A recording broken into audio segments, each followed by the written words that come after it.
A sport so powerful it once stopped a civil war.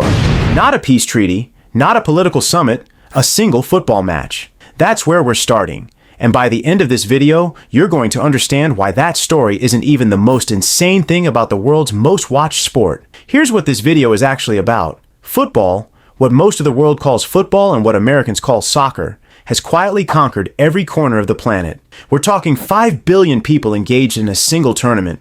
We're talking a sport so culturally embedded that it has started wars and stopped them. And we're talking about America, a country that has somehow been sleeping on all of this, finally waking up. Now, the conventional wisdom says Americans just don't care about soccer, that it's too slow, too low scoring, too foreign, that it will never crack the American sports market the way the NFL, NBA, or MLB have. But here's what's actually happening. The data tells a completely different story, and the 2026 World Cup, hosted right here in the United States, is about to make that story impossible to ignore. I've gone deep on the numbers, the history, and the cultural psychology behind all of this. And what I found genuinely shocked me, so let's get into it. Let's start with something that will completely reframe how you think about this sport's power. In 1969, 3 football matches between El Salvador and Honduras triggered an actual war. Not protests, not riots that got out of hand. A declared military conflict, 100 hours of combat, fighter jets, ground troops, over 2,000 civilians dead. The formal peace treaty wasn't even signed until 1980, 11 years after the games. Historians call it the Football War. And while the political tensions between the two countries were already boiling, it was the football matches and the fan violence that erupted around them that lit the fuse. Now hold that thought. Because on the other end of the spectrum, during Nigeria's Biafran civil war in the late 1960s, a ceasefire was reportedly declared by both sides, the Nigerian government and the Biafran rebel forces, so that Pele and his club, Santos FC, could play an exhibition match in Lagos. Both armies put down their weapons to watch one man play football. That's not a sports story. That's a story about what football actually is to the world. It is culture. It is identity. It is the thing people organize their lives around. And if you've grown up in America where football means the NFL and soccer is something kids play on Saturday mornings, this level of passion probably sounds completely alien to you. But that's exactly the point. And that's the gap we're going to close today. So let's talk about the numbers, because they are genuinely jaw-dropping. The 2022 World Cup final between Argentina and France drew 1.5 billion viewers on linear television alone. The entire tournament reached 5 billion engagements across all media. Let that land for a second. 5 billion. That's more than half the human population on Earth engaging with a single sporting event. The Super Bowl, America's biggest sports moment, the game that stops the country, typically peaks at around 110 to 115 million US viewers. That's an incredible number. But the 2010 World Cup final alone had 909 million viewers. That's roughly 8 Super Bowls happening simultaneously. And the 2022 final? That's more than 13 Super Bowls. This isn't a competition. In pure global scale, it's not even close. Now, some people will say, well, the Super Bowl is just American, the World Cup is global, of course the numbers are different. And that's fair, but that argument actually proves the point. Football is global in a way that no other sport has ever achieved. It is the only sport on Earth where virtually every country on the planet competes, cares, and loses their minds over the result. The Premier League, England's top division, is broadcast in 212 territories worldwide. It draws 3.2 billion viewers per season. And here's the twist that most people don't know. The Premier League became the most watched sports league on the planet by becoming less English. In the league's first season in 1992, over 70% of players were English. By 2023, fewer than 1/3 were. Nearly 60% of players are now foreign nationals. The league essentially said, we want the best players in the world regardless of where they're from. And the world responded by making it their league too. It became a global product by letting go of being a national one. That's a business lesson, a cultural lesson, and honestly, a pretty profound one. But here's what makes this even more interesting. And this is the part that should make every American rethink the story they've been told about soccer in this country. America has more registered youth soccer players than any other country on Earth. Over 3 million kids registered with U.S. youth soccer alone. Soccer is the sport most American children play first. More kids in America grow up kicking a football than playing any other sport. And yet, only 13% of American sports fans follow soccer several times a week. Compare that to 44% for American football. A nation full of people who grew up playing this sport somehow never translated that into fandom. How does that happen? The answer goes back further than you'd think. And it's not an accident. Political scientists and sports historians, including scholar Andrei Markovits, have argued that America's rejection of football was partly ideological. After the American Revolution, the United States wanted a sports identity that was distinctly not British. Soccer was seen as foreign. It was the sport of immigrants, working class, European, not American. So America invented its own sports. Baseball, American football, basketball, sports that were ours. The cultural need to be different from Britain shaped the entire American sports landscape.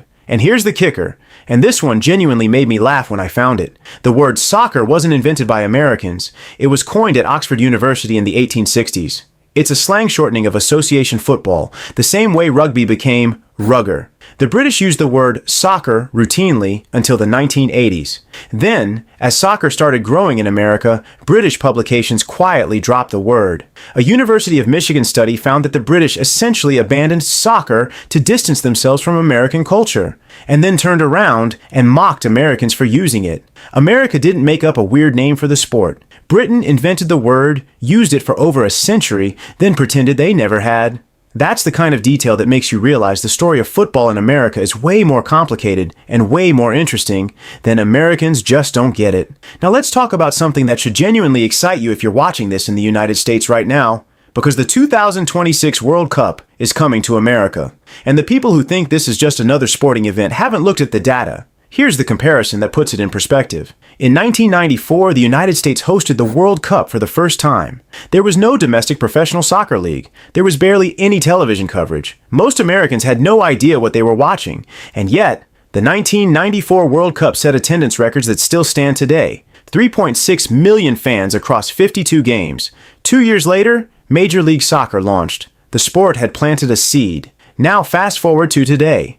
MLS viewership is up 62% heading into 2026. The MLS fan base has an average age of 39.6, the youngest of any major men's professional sports league in America. And 82% of US fans say they plan to watch the 2026 World Cup at home. The sport isn't arriving in America for the first time. It's arriving again, but this time, the ground is ready. And the demographic driving all of this?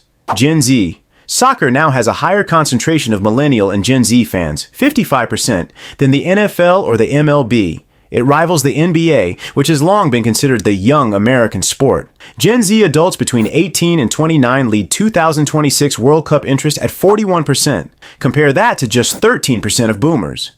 This fan base hasn't grown from the top down, from TV deals and marketing campaigns pushing the sport onto people. It's been built from the bottom up, by a generation that grew up playing it, by Hispanic communities who are 37% more likely to watch soccer than the general U.S. population, bringing their passion into the mainstream, by kids who watched Messi and Ronaldo on YouTube before they ever watched an NFL game. The average American sports executive has been looking at soccer and seeing a sport that hasn't broken through yet. What they should be seeing is a sport that has already won the next generation and is about to collect. And if you want to understand just how deep football's roots go globally, and why this sport carries so much more than just athletic competition, there's one more layer to this story that almost nobody talks about. A 2026 study tracked data on 92,000 professional footballers worldwide.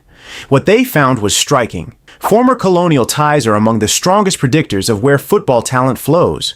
France alone gains over 3 billion euros in player value through multinational eligibility, drawing talent from its former African and Caribbean territories. African and Caribbean countries bear the largest losses relative to their GDP.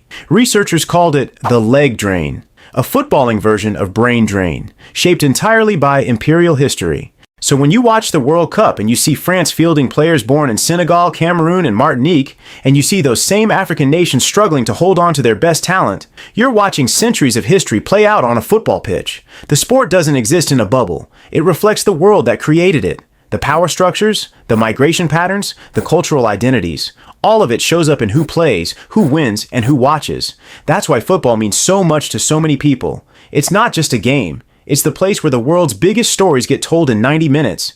If you've made it this far and you're starting to see football differently, or if you're already a fan and you're finally hearing someone put into words why this sport hits differently, drop a comment below. Tell me, are you watching the 2026 World Cup? And if you're American, tell me when it clicked for you, or if it hasn't yet. The algorithm loves when you engage, and honestly, I love reading these. If this video gave you something, subscribing takes 2 seconds and it means I can keep making stuff like this. And if you want to go deeper, I've got a video on the rise of Messi and how one player changed the commercial value of an entire sport that pairs perfectly with everything we just talked about. It's worth your time. So let's bring this home.